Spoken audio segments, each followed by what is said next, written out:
hari ikintu nifuzaga kubabwira mwebwe mwabashe kumenya umushinga wa Pi Network, kuko ni iby'agaciro kuba mwana wumenye, ariko ari benshi bari kugerageza bitewe n'imirimo igiye itandukanye bagiye bafite, batari kubasha kumenya igihe babahaye cya deadline ya KYC.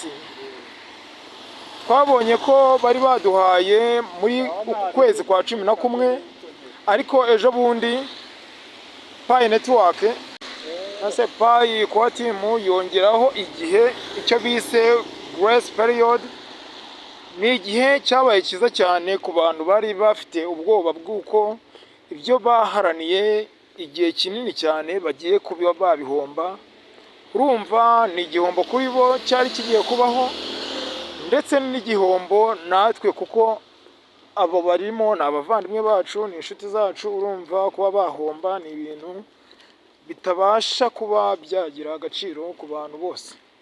Ariko byagenda kose buri wese yifuza ko mugenzi we yabaho neza, nawe ubwe yagira inyungu nk'uko nawe azibona. Ibyo nibyo itegeko ry'Imana ridutegeka, n'iryo tegeko rishya Imana yaduhaye kugira ngo tubashe kwimika urukundo muri twebwe. Ni byiza yuko rero muzamufashanya mutitaye ku maronko y'umunsi. Ni na byiza kuyitaho uko turakeneye, ariko nanone witwirengera, kuko umuntu niba agusabye serivisi yo kugira ngo umufashe, nawe ukajya kuvuga ati icyo ushyira imbere n'amafaranga mu bintu bitanagutwara igihe kinini cyane, ni ibibazo. Ni ikibazo gikomeye cyane buriya, ntitukimika ibyo bintu mu mitima yacu, kuko igihe cy'amafaranga kirahari. Kandi zira ko nuramuka ugize Imana ino Pi Network n'ubundi gasohoka, ntabwo ibyo bihumbi 5 cyangwa ibihumbi 10 wamwatse aribyo bizatuma n'ubundi uba poor, ahubwo ushobora kuzaba yego n'ubundi rich, n'ubundi uzaba rich man. Ariko nanone kuba umukire utafite umutima muzima nta mumaro rwose. Ni ikintu nababwira, si byiza yuko twagira imitima imeze gutyo, nk'uko nabyita nka za bihehe zimeze. Ntabwo ari byiza. Wowe utaruje KYC nyabuneka ibuka ko igihe baduhaye kiri kugenda kivaho. Uyu munsi avuyeho umunsi umwe, urumva ni igihe kiri kugenda kigenda, wasiga iminsi 30. Nibuke gukora KYC zanyu.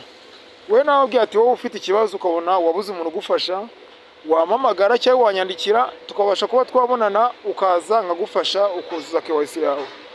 Iki kintu nakibwiye bababwiye. Nawe ushobora kuba ufite ikindi kibazo yenda runaka, ushobora kwandika muri comment, nkabashyira mu video nanone ivuga ku icyo kintu, cyangwa nkabereka uburyo bikorwa kugira ngo mubashe kuba mwakuzuza ibisabwa, twese tugendere mu murongo umwe.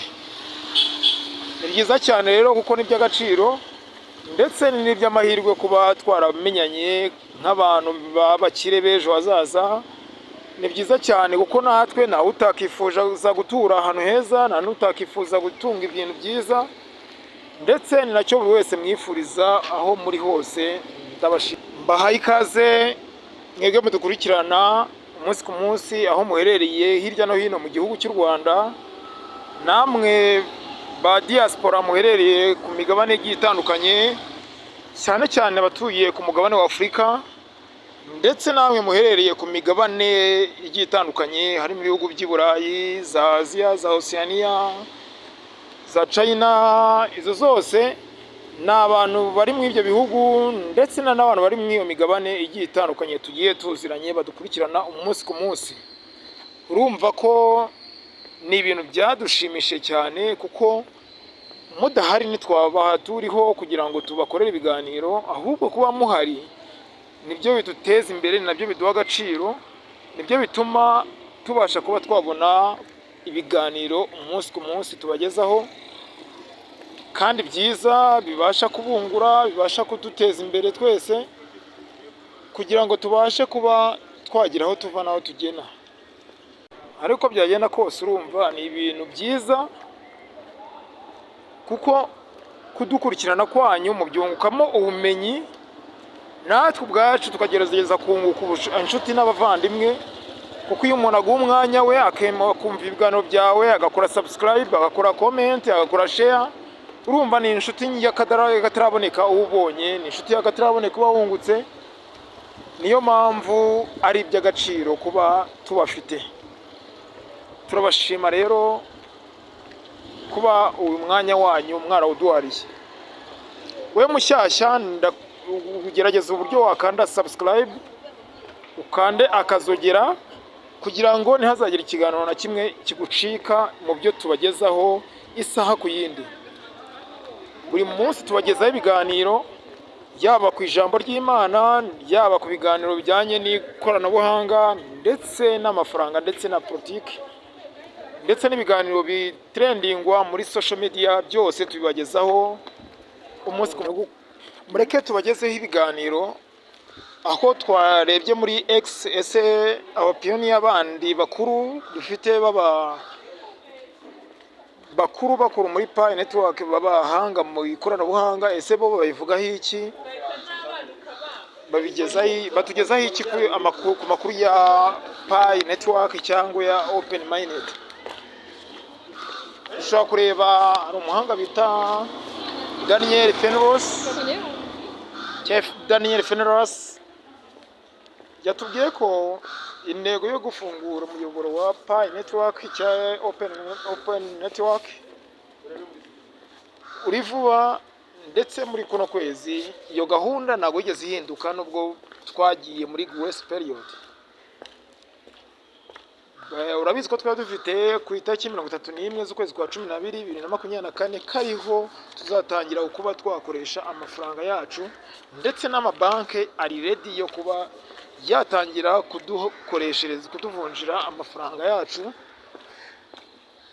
tubasha kuba wakeneye amanyarwanda, niba wakeneye amanyabuganda, ariko utanze Pi yawe bakabasha kuba babigukorera umunsi ku munsi.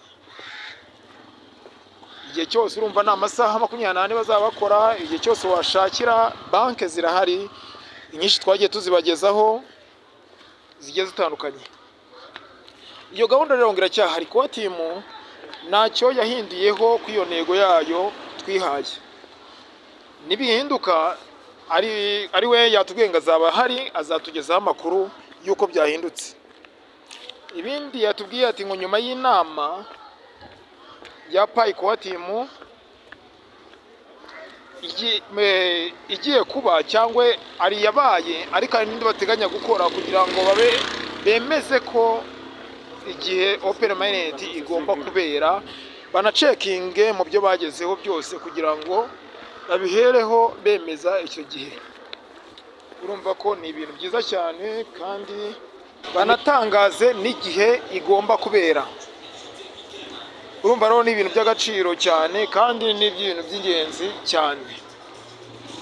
Urumva rero mu gihe tugitegereje ni ibintu by'ingenzi, ndetse ni no gutegereza ubukire bwacu, kuko baravuga ati uzi yajya ntasiganwa, uzi yajya niyirukanka ntayoba, ahubwo agana mu nzira nziza, ndetse akagenda yemesheje umutima ahantu hamwe.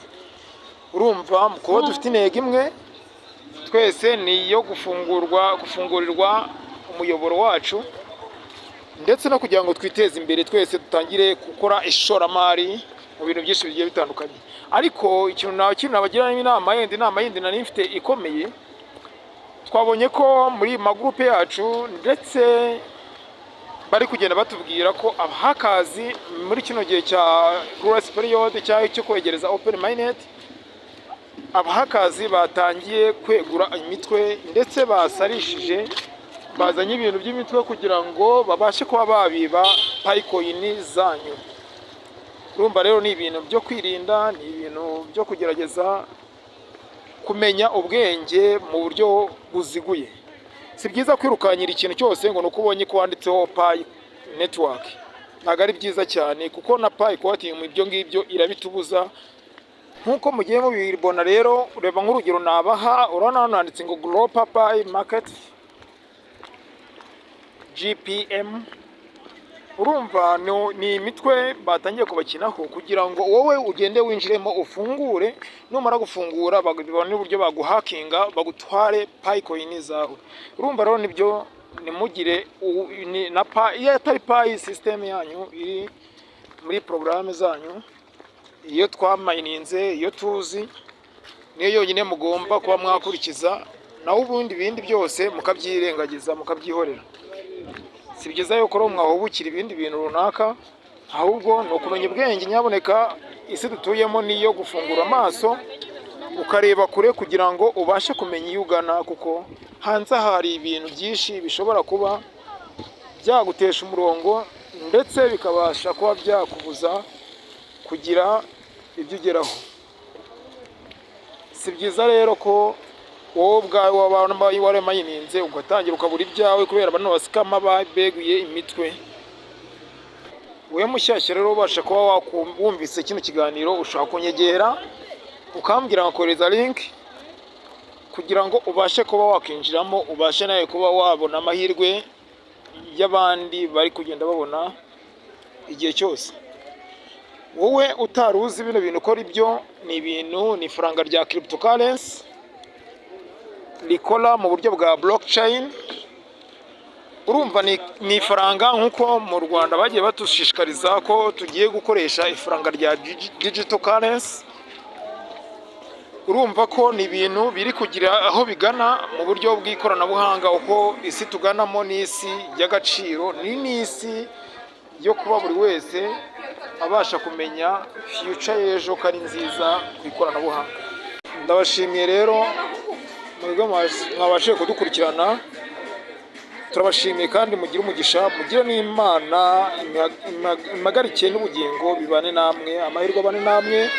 Ciao ciao. Nk'uko twagiye tubibona ko ari amabanki menshi yagiye twemerera ko azatuzanira ibintu byinshi, ndetse na za Amazon, za Alibaba zose ushobora kuba wazituma, zizo zafunguye ibyo nakita nka transportation, aho uzaza utuma ibintu ukabasha kuba wabigezwaho wifashishije Pi network. Urumva ntabwo bazigera bagusaba fiat money, ahubwo wowe uzakoresha Pi coin zawe kugira ngo ubashe kuba wagera iyo ujya cyangwa wagezwaho ibyo ugezwaho, kugira ngo ubashe kuba wakora business nawe ube umushoramari, ukorane n'inganda nyinshi nka za Hyundai ndetse na za Toyota na za BMW. Ni inganda nyinshi cyane umushobora gukorana na za Tesla.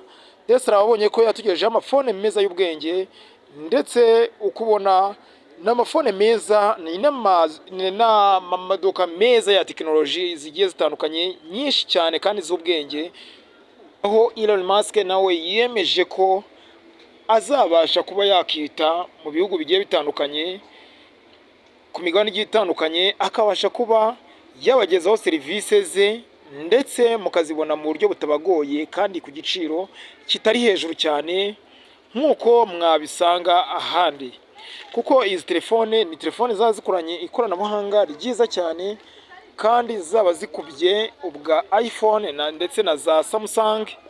Ubuhanga bwazo, ifoto izaba ari nko gucishaho umurabyo gusa, kandi nanone n'ibindi by'ikoranabuhanga byinshi bizaba birimo, aho twabonye ko izo telefone zishobora kuba wareka kuyicaginga kandi ikabasha kuba yacagingwa na solar cyane mirasire. Bako ni ibintu byiza cyane rwose, ni telefone nziza, na amamodoka meza, aho uzaza uba wicariye mu mujyi bakabasha kuba bakujyana aho ujya hose nta kibazo ufite, kandi wanditsemo aho ujya gusa nka code gusa ushyiramo, ukabasha kuba wamenya address yawe, location yawe ugiye kuganamo, bakabasha kuba iyo modoka yahakugeza nta mupilot cyangwa nta mushoferi ugiyemo. Urumva ko ni ibintu byiza cyane, kandi n'iterambere turi kuganamo ryiza, ndetse n'isi turi kuganamo nziza cyane. Ciao ciao.